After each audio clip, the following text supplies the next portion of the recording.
Family kicked me out at 16 over lies. 30 years later, they're begging for forgiveness after learning the truth.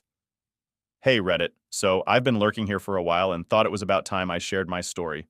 It's been a pretty wild 30 years, and I wanted to give you all the details, so bear with me because this might get a bit long. Alright, so let's start from the beginning. I lost my mom to breast cancer when I was 12 years old. It was just me and my dad after that, and honestly, it was one of the hardest times of my life. But we managed to stick together and get through it somehow. When I was 14, my dad met this amazing woman named Ashley. They hit it off, and before I knew it, they were getting married. Ashley came with two kids of her own, David, who was also 14, and Anna, who was 12. So suddenly, I went from being an only child to having a stepbrother and stepsister. At first, things seemed pretty good.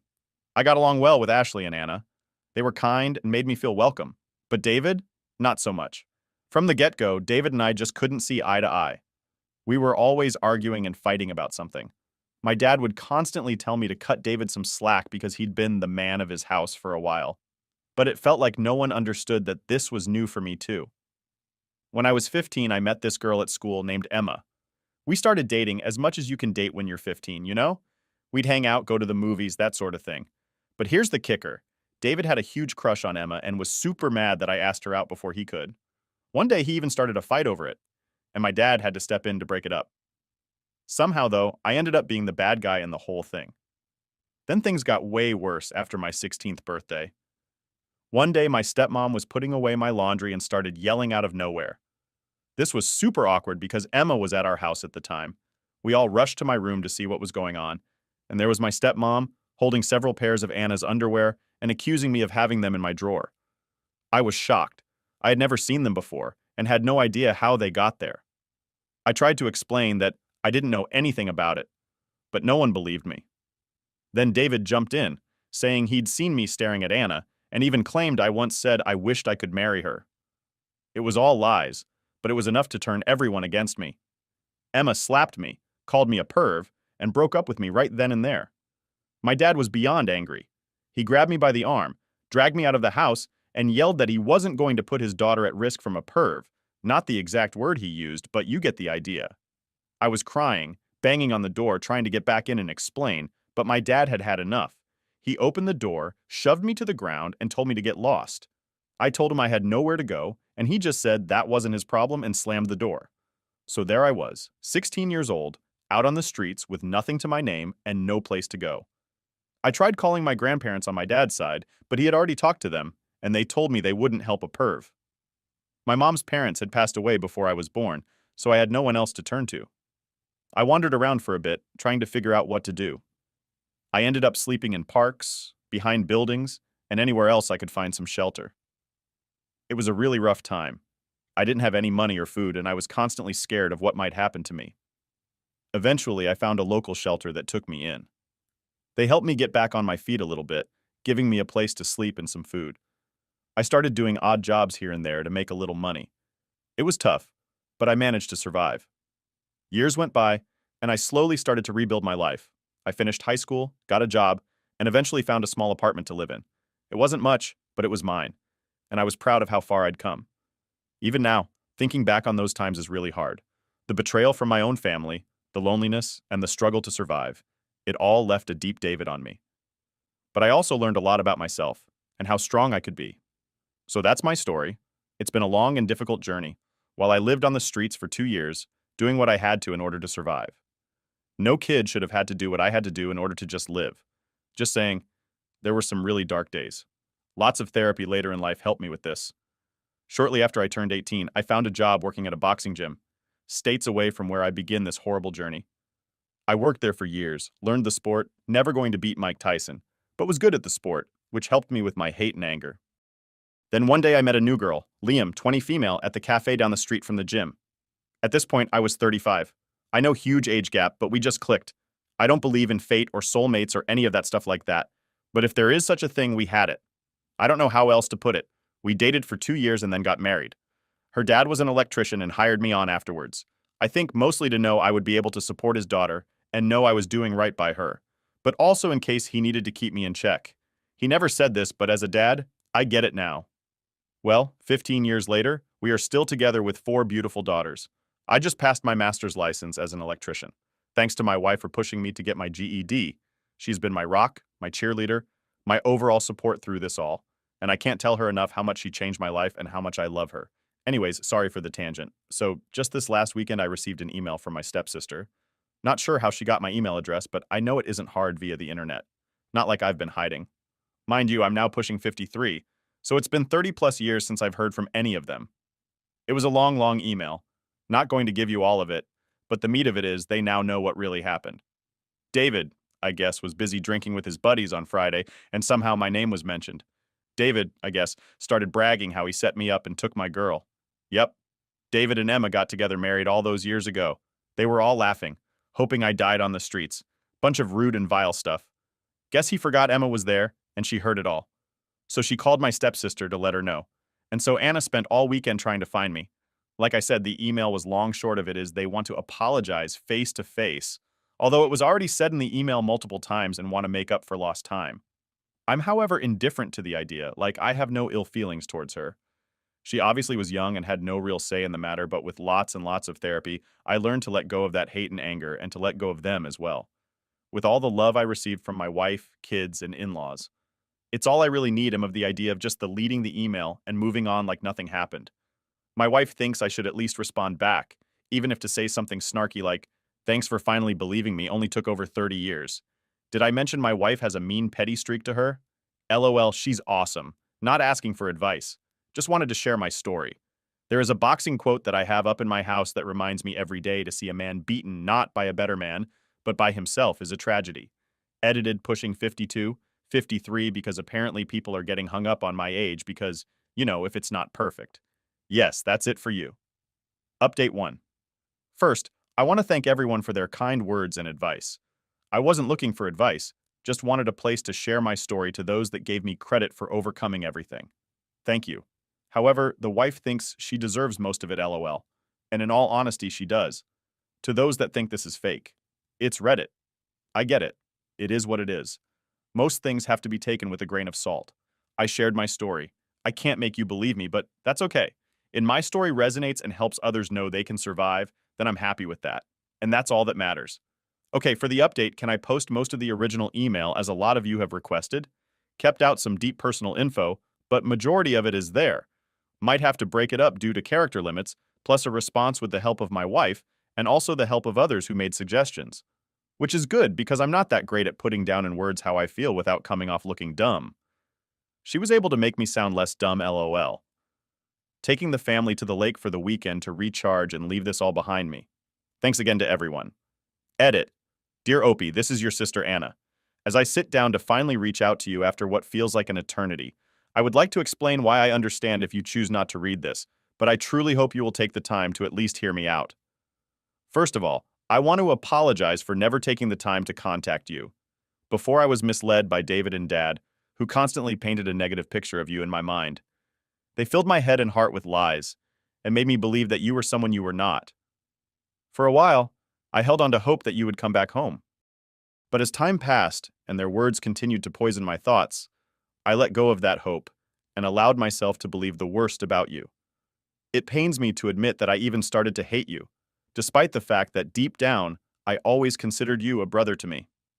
I felt betrayed by the twisted image that was presented to me, and I regret not reaching out to hear your side of the story sooner.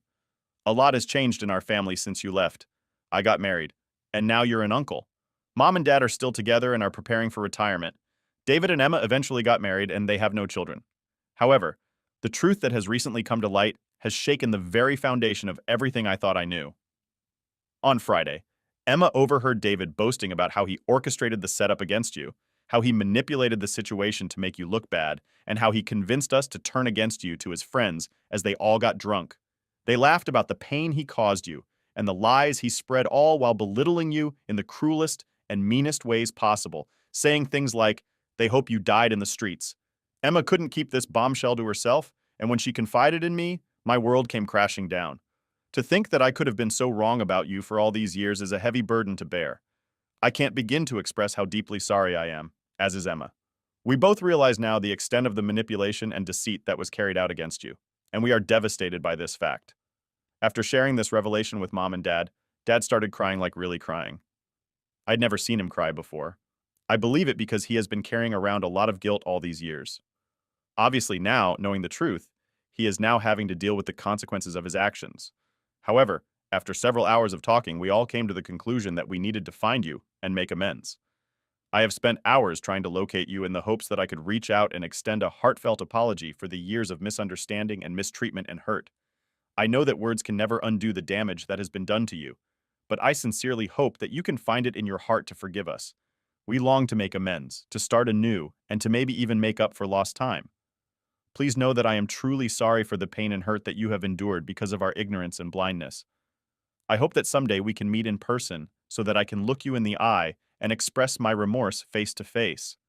I can only hope that you will consider giving us a chance to right the wrongs of the past and to heal the wounds that have been inflicted on you by us. With all my love and sincerest apologies, your sister Anna. Dear Anna, I appreciate you taking the time to reach out to me, but I must be honest with you. The years of pain and hurt caused by the lies and manipulation by David and the betrayal by Dad have left deep scars that will never be truly healed. While I understand that you are now aware of the truth and are genuinely sorry for what has transpired, I find it difficult to simply forgive and forget the betrayal and abandonment I experienced at the hands of my own family have left me with a sense of distrust and resentment that can never be overcome. The damage that has been done has impacted me in ways that you may never, ever fully and truly understand. And the idea of trying to reconcile now feels like an insurmountable task. I have spent years in therapy trying to come to terms with the pain and deep trauma I endured, and I have worked hard to build a wonderful life for myself that does not rely on the presence or approval of those who turn their backs on me. While I am grateful for the apology and the newfound awareness of the truth, I do not feel compelled to rekindle a relationship that was built on lies, deception, and betrayal. Especially after all these years, I have found peace and closure in distancing myself from those who caused me harm, and I do not see the need to reopen old wounds in the name of reconciliation. While I believe in the power of forgiveness, that isn't something I can give. I wish you all the best in your life. I really do. But I must prioritize my emotional health and self-preservation above all else. I hope you can respect my decision and understand that the wounds of the past will take a lifetime to heal. I would appreciate if you pass this fact on to the others. And please don't reach out again. I must look to my future and not my past. Sincerely, OP Update 2. Hey Reddit, strap in folks, because I've got an update that's basically a season finale level twist in the saga of my life. Life's been throwing punches, and just when I thought I had my footing, the ground shifted again. Big time. Let's break it all down, and trust me, you might want to grab a coffee because this is a long one. First things first, I got a call last week that stopped me in my tracks. A hospital call about my dad. He's seriously ill, and the doctors were talking in terms of not much time left. That news alone was a lot to handle, but life had more in store. Almost simultaneously, I found out that my stepbrother David has been disowned by my dad. Yep, the plot thickens. Apparently, after years of bad decisions and escalating behavior, my dad reached his breaking point. But here's where it gets even juicier. Emma, remember her? The girl both David and I dated way back when? Well, she left him. And she didn't just walk away quietly. She dropped some truth bombs on her way out that have seriously shaken the foundations of what I thought I knew. During their final blowout, Emma said David bragged about how he manipulated the whole situation that led to my teenage years falling apart. The accusations, the lies, everything. He thought he was impressing her with his control and cunning, not realizing it would backfire. Emma was horrified, and once they split, she felt I deserved to know the truth after all these years.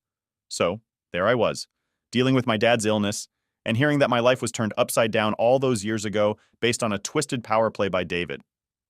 It was vindicating and infuriating all at once. All the pain, the struggles, the lost years because of petty jealousy and lies. With all this swirling in my head, I still had to face the reality of seeing my dad, possibly for the last time. I wrestled with a storm of emotions. Anger, hurt, a weird sense of duty, and yeah, love. It's complicated. I decided to go see him. I needed closure, and maybe, just maybe, there was a part of me that needed to know if there was anything salvageable between us. Sitting by his hospital bed was surreal. He looked so frail, so different from the imposing figure of my youth. He apologized, actually apologized, said he'd found out too late about all of David's lies, and was eaten up with guilt. We talked a lot, cried a bit, and it felt like we were tearing down some massive walls. It wasn't neat or tidy, but it was real. a raw, painful step towards something that might look a bit like healing. After that hospital visit, I've been doing a lot of thinking. What does forgiveness look like? Is it even possible? And what about the rest of my family? There's a lot to unpack. Emma reaching out and being honest was a big deal, and it's changed how I see many things. I'm grappling with how or if I want to reconnect with any part of my past, including her. As for my daily life, I've been trying to keep things normal, focus on work, my own family, and a bit of self-care. But man, it's tough. It's like trying to stay steady in quicksand. So here's where I turn to you guys again. How do you handle revelations that shake everything you believed about your past? How do you deal with the emotions of potentially losing a parent, complicated as your relationship might be? Any advice on managing these heavy, messy feelings would be massively appreciated. Thanks for letting me spill all this. Sometimes just typing it out helps put things into perspective. I'll keep you updated as I navigate through these choppy waters. Here's to hoping for some peace, or at least a little less drama, in the near future. Update 3. Hey Reddit, here I am again, with another slice of life update. And trust me when I say, it's been an absolute whirlwind. Just when I think I might catch a break, life says, hold my beer, and throws another curveball my way. So grab a comfy seat and maybe a snack, because this is going to be a long one. Let's start with the heaviest part. My dad passed away. After my last update, his condition worsened rapidly, and soon after, he was gone. The mix of emotions has been overwhelming: grief, relief, unresolved anger, and a strange sense of liberation all tangled together. It's like walking through a fog where you can't see a foot in front of you, but can feel everything intensely. The funeral was something else. It brought together family members I hadn't seen in decades, each of us with our own complicated feelings about my dad. The air was thick with a cocktail of sorrow, regret, and the awkwardness of rekindling conversations with relatives who were practically strangers now. At the wake, amidst the quiet murmurs and the clinking of coffee cups, I found myself locked in surprisingly heartfelt conversations. First, there was Anna, my stepsister, who seemed just as nervous about talking to me as I was about talking to her. We ended up stepping outside, standing under the bleak sky, and pouring out our feelings and frustrations about the past years. It felt like lancing a wound, painful but necessary, and in some ways healing. Then there was Emma.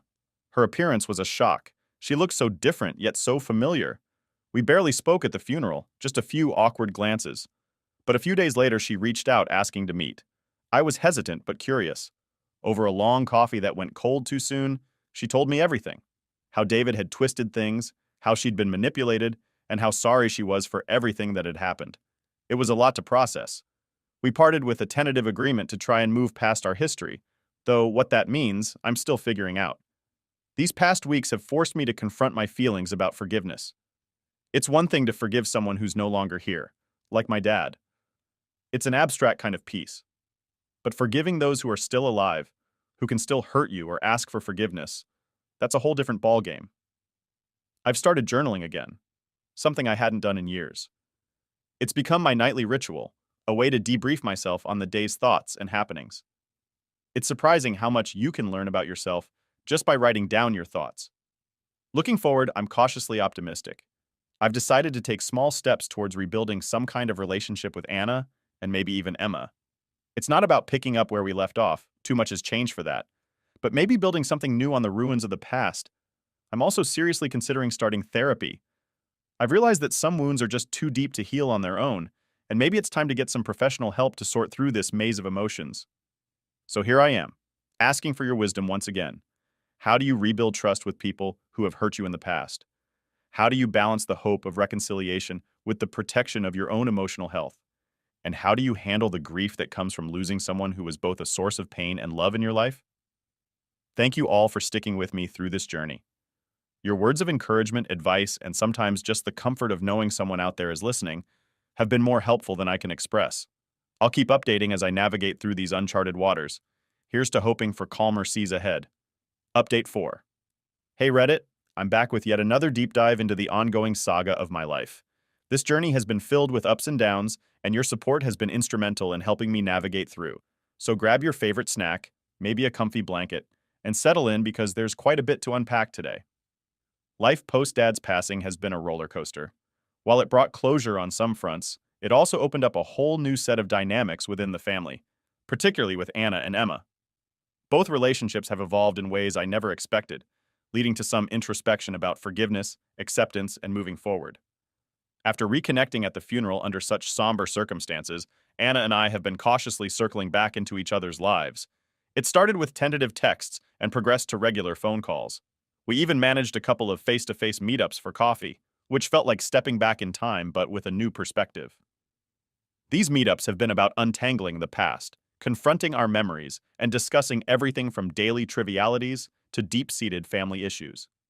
It's been both healing and harrowing, peeling back layers of misunderstanding and hurt that had built up over decades. Anna shared more about her own experiences in the family after I was kicked out, how things weren't as perfect as they might have appeared, and how she struggled with her own issues regarding David and our dad. Hearing her side has been eye-opening and has given me a new lens through which to view our shared history. Emma reaching out was a curveball I didn't see coming. After our awkward interaction at the funeral, she sent me a long, heartfelt message asking if we could meet and talk. I agreed, albeit with some reservations. We met at a quiet cafe, a neutral space that seemed fitting for such a conversation. Sitting across from Emma after so many years was surreal. She apologized profusely for her part in the misunderstandings and the pain that followed. She explained how she had been manipulated by David, her vulnerability exploited in a game I didn't even know we were playing. While I appreciated her honesty, forgiving her wasn't straightforward. It's one thing to understand intellectually, quite another to reconcile emotionally. However, our conversation did bring some peace. It helped me close a chapter that had been left open, filled with questions and what-ifs. We parted ways with a mutual understanding that while the past couldn't be changed, acknowledging it could help us both heal and move forward. On a personal note, I've started seeing a therapist to help navigate my feelings about all these developments. The sessions have been incredibly valuable, providing me with tools to process grief, handle complex family dynamics, and forge a path toward healing. Therapy has also encouraged me to explore my own needs and boundaries, ensuring I don't lose myself as I reconnect with these parts of my past. Looking ahead, I'm cautiously optimistic. I'm learning that relationships can be rebuilt, even from the most fractured foundations, but they require work, patience, and a lot of understanding. As I continue to rebuild these bridges, I'm also keenly aware of the need to protect my emotional well-being. As I venture further into this journey of reconciliation and healing, I'd love to hear your thoughts on navigating complex family relationships. How do you maintain boundaries while opening up old wounds? How do you ensure that forgiveness doesn't compromise your well-being? Thank you again for all your support. Your advice and kindness have been a beacon during some of my darkest days. I'll keep you updated as this story unfolds. And here's to hoping for more healing and fewer storms. Update 5. Hello Reddit, here I am, back at it with another update from the soap opera that is my life. Thanks a bunch for sticking with me and dishing out all those nuggets of wisdom.